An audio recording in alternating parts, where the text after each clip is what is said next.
Shalom, sederek-sederek sedaya ingkang dipun tresnani dening Gusti Yesus Kristus. Saderengipun kita sesarengan nyuraos firmanipun Gusti.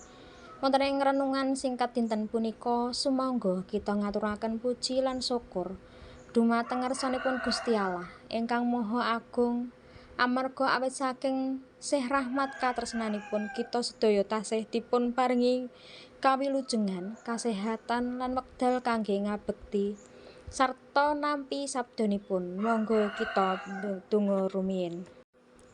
Gusti Allah Rama ingkang wonten ing swarga, kawula matur nuwun sanget awit saking kasayan panjenengan ingkang boten nate pedhot wonten ing gesang kawula. Gusti, dinten menika kawula badhe sesarengan sinau firman panjenengan lumantar renungan rohani. Kawula nyuwun mugi-mugi Roh Suci nuntun manah lan pikiran kawula nalika ndadaraken sabda panjenengan. Mugi firman menika saged gampil dipun tampi lan dipun lampahi wonten ing gesang padintenan. Mugi-mugi Gusti ugi bilih berkah dhateng sedaya para sedherek ingkang mirengaken supados manah kawula sedaya saged kabuka lan nampi wiji firman panjenengan kanthi bungah. Kawula pasrahaken wedal menika namung wonten ing dalem asma Gusti Yesus Kristus kawula ndedonga. Amin. Ira-irahan renungan dinten menika njaga kasucining bebrayan kapendhet saking Matius gangsal ayat 32 mekaten, nanging aku pitutur marang kowe, sing sapa megat bojone ora jalaran saka laku zina, iku nandhakake bojone laku zina, lan sing sapa ngrabeni wong wadon mau dadi laku zina.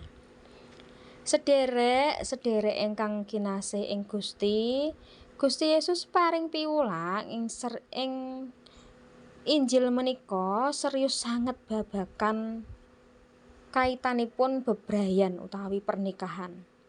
Gusti kersa supados kita nggadahi manah ingkang setya lan njaga kasucining janji ingkang sampun diucapaken wonten ing ngarsanipun Allah.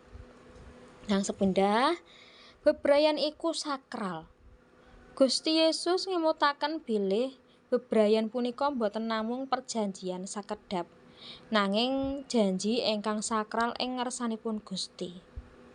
Kang kaping kalih, tanggung jawab. Piwulang punika nggadahi ancas supados saben pasangan ndatosaken sanget hubunganipun boten gampil medhot tali krama lan tansah njaga kasetyan. Kang kaping ketiga, ati ingkang suci. Ingkang dipun wigatosaken Gusti punika boten namung tumindak lahiriah nanging ugi kasucining manah supados kita boten gampilaken janji pernikahan.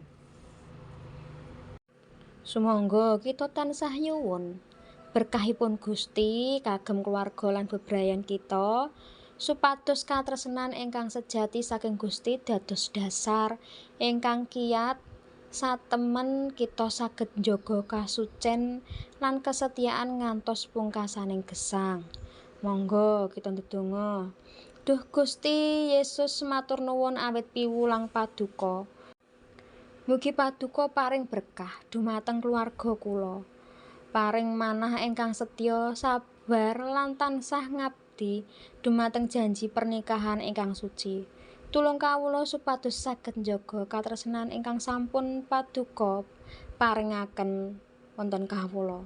Wonten ing asma dalem Gusti Yesus Kristus kawula ndedonga. Amin.